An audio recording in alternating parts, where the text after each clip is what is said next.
বাবা মা তোকে বকবে না, আর বৌমার সাথেও দেখা হয়ে যাবে। আর আমার বিশ্বাস বাবা মা কখনো ছেলে মেয়েদের উপর রাগ করে থাকতে পারে না। বৌমা, তুমি আমাকে ক্ষমা করে দাও, আমি বুঝতে পারিনি যে তোমার বাড়িতে এতটাই খারাপ পরিস্থিতি ছিল। না না কাকিমা, তোমার ক্ষমা চাওয়ার দরকার নেই। তুমি আমার মায়ের মতো, তুমি আমাকে বকতেও পারো, চাইলে মারতেও পারো, আমরা কখনো খারাপ ভাববো না। আসলে আমি জেনে শুনেই তোদেরকে এই কথাগুলো শুনিয়েছিলাম, যাতে তুই সব সত্যিটা আমাকে বলিস। বৌমা, তোমার বাবার পরিস্থিতি এতটাই খারাপ ছিল সেটা তো আমি জানতাম না, আর আমি না জেনে শুনে তোমাকে এতগুলো কথা শুনিয়ে দিলাম। তুমি আমাকে ক্ষমা করে দাও। শোনো, তুমি এইসব নিয়ে আর মন খারাপ করে থেকো না, দেখবে একদিন সব ঠিক হয়ে যাবে। আমি জানি কাকিমা, তুমি আমাকে কষ্ট দেওয়ার জন্য না, সব সত্যি জানার জন্যই এই কথাগুলো আমাকে বলেছো, তার জন্যই আমি চুপ ছিলাম। কিন্তু পূজা তোমায় সব কিছুই বলে দিল। আর হ্যাঁ, বিয়েতে কিন্তু ভালো জামা কাপড় পরে আসবি, যাতে তোকে দেখে মনে হয় যে তুই আমার বেস্ট ফ্রেন্ড, একদম আমার ভাইয়ের মতন যেন লাগে তোকে, ঠিক আছে? আর শোন, তাড়াতাড়ি আসবি, আর 7-8 দিন তোদেরকে ওখানে থাকতে হবে, ভালোভাবে প্যাকিং করে আসবি। কাকিমা, তুমি সত্যি বা আমাকে ডাকবে? আরে তোকে কিছু বলতে হবে না, আমি ওনাদেরকে ডাকবো, ওনারা নিশ্চয়ই আসবেন। আর যদি তোকে বকাও দেয় তাহলে আমরা মানিয়ে নেবো, আমরা হাতে পায়ে ধরবো। আর হ্যাঁ, ওই কার্ডে কিন্তু আমাদের সমস্ত ঠিকানা দেওয়া আছে, তোমরা কিন্তু সময় মতো চলে আসবে। চল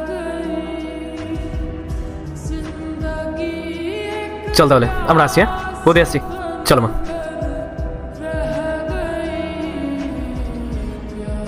দেখো কি সুন্দর রাহুলের বিয়ের কার্ডটা, কি সুন্দর মিষ্টির প্যাকেটও দিয়ে গেছে। মিষ্টির প্যাকেটটা খুলে দেখি। ইন্দ্র, আগে কার্ডটা বের করে দেখো না। আরে দাঁড়াও, মিষ্টির প্যাকেটটা খুলে দেখি। তো অনেক ভারী, অনেক মিষ্টি দিয়েছে তো। ইন্দ্র, বিয়ের কার্ডটা তো দেখে মনে হচ্ছে বেশ দামি, আর এক বাক্স মিষ্টি দিয়ে গেছে। কাকিমাও তো বললো বিয়েটা নাকি অনেক ধুমধাম করে হবে, আমাদের ওখানে গিয়ে 7-8 দিন থাকতে হবে। কিন্তু আমাদের কাছে তো অত টাকা পয়সা নেই। এবার আমরা যদি ওখানে গিয়ে 7-8 দিন থাকি, তাহলে তো আমরা 7-8 দিনের কাজের টাকাটাও পাবো না। ইন্দ্র, এবার তাহলে আমরা কি করব?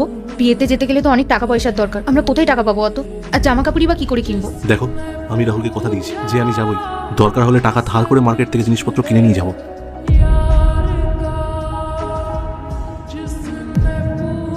এতগুলো টাকা, এর মধ্যে একটা চিঠিও আছে। ইন্দ্র, আগে পড়ো না কি লেখা আছে।